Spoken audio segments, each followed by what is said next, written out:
Survival horror shows usually rely on trapping characters in an isolated place, but the hit TV series From takes this idea a step further. Instead of just being a physical trap, the town in From acts like a living, thinking monster. Anyone who drives into it is stuck there, forced to survive against shape-shifting monsters that hunt at night.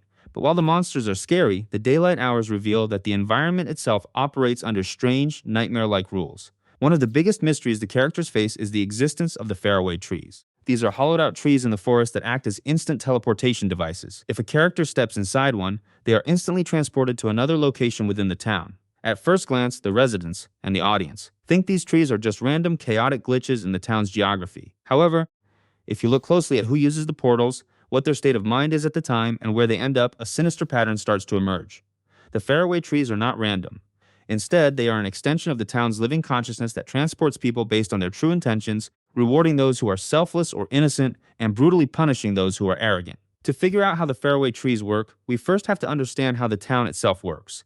The show makes it clear pretty early on that Fromville isn't just a place, it's an entity that feeds on human emotion. Whenever the townspeople find a little bit of hope or start working together to build a normal life, the town strikes back by destroying their resources or introducing a new threat. The town likes to keep its victims perfectly balanced between hope and total despair. Because the town is in control of everything, it doesn't make sense for the Faraway trees to just be random wormholes. In a controlled environment like this, everything has a purpose. The residents are usually too scared to use the trees because they are warned that it is a massive gamble. You could end up safely in a basement, or you could end up trapped underground where no one can find you. But as the show goes on, it becomes obvious that the destination is decided by the town reading the person's mind. The tree acts like a psychological filter that judges the soul of the person stepping inside. The best proof that the trees respond to a person's internal state is how they treat the most vulnerable characters. Victor is a great example. He has been trapped in the town since he was a little boy, making him the longest surviving resident. Because of his trauma, Victor has the mind of a child. He doesn't try to outsmart the town or fight back like the newly arrived adults do. Instead, he respects the town's dangerous nature and just tries to survive. When Victor uses the trees, the outcome is almost always safe. The town seems to spare Victor because his intentions are pure and innocent. He just wants to stay alive and doesn't have the ego to challenge the town's authority. This protection also extends to the people Victor tries to help. For example, when Colony House is attacked by monsters, a teenager named Julie is chased into the dark woods. She is terrified and just wants to hide. Victor guides her to a Faraway tree. When she steps inside, she isn't sent somewhere dangerous. Instead, she is teleported directly into a root cellar, a perfectly safe, hidden bunker where the monsters can't get her. The tree recognized that she was just a terrified kid with no hidden agenda, so it gave her exactly the sanctuary she needed. While the trees protect the innocent, they also reward people who are driven by a selfless purpose. We see this happen with Tabitha Matthews at the end of the second season. Throughout her time in the town, Tabitha is haunted by visions of creepy, tortured children. While other characters are busy trying to build radio towers or figure out the science of the town to save themselves, Tabitha becomes obsessed with saving these ghost children. Her motivation shifts from just wanting to save her own family to genuinely wanting to help the innocent victims the town has already claimed.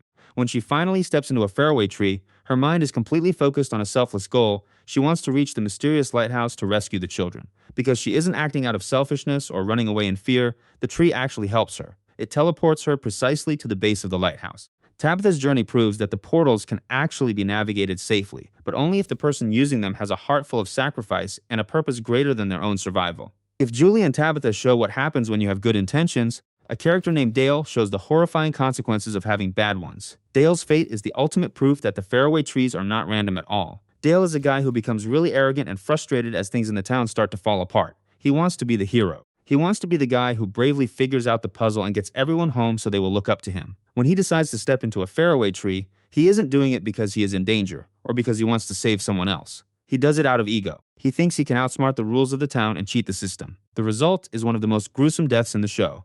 Dale isn't just sent to the woods, he is teleported directly into the solid concrete wall of the old motel swimming pool. He is fused perfectly into the stone and dies instantly. If the trees were truly random, the mathematical chances of teleporting inside a solid object of that exact size are incredibly low. The way he dies is a deliberate message. The town read his mind, saw his arrogance, and punished him for thinking he was better than the game it set up. Dale's death warns everyone else that the town will not let you cheat. A good counter-argument to this theory is what happens to Sheriff Boyd. Boyd is a good man who constantly risks his life for the town. But when he uses a Faraway tree, he gets sent to a terrifying claustrophobic chimney shaft where he gets infected with supernatural worms. If the trees reward good intentions, why did Boyd get punished? The answer lies in how Boyd approached the tree. Boyd wasn't looking for a place to hide, and he wasn't on a mission of pure, selfless rescue like Tabitha. Boyd was actively going to war with the town. He was exploring deeper into the woods than anyone had ever gone, trying to break the town's power. Because he acted like a challenger, the town treated him like a threat. It didn't instantly kill him like Dale because his heart was in the right place, but it did put him through the hardest test possible. The town feeds on struggle, and the tree placed Boyd exactly where he needed to be to suffer and push the town's twisted game forward. In conclusion, the world of From is designed to strip people down to who they truly are. The monsters in the dark force the characters to fight for their lives, but the Faraway trees force them to face their own minds. By looking at what happens to the characters who use them, it is clear that these portals are not just science fiction shortcuts. They are the judges of Fromville. When characters like Julie approached the trees with genuine fear, they found safety. When Tabitha went in with a selfless desire to save others, she was guided to her goal. But when Dale stepped in with an inflated ego, he was brutally executed. The Faraway trees prove that in this terrifying town, you can board up the windows to keep the monsters out, but you can never hide from your own mind. What a person brings with them into the dark hollow of the tree will ultimately decide if they find a safe haven or a concrete grave.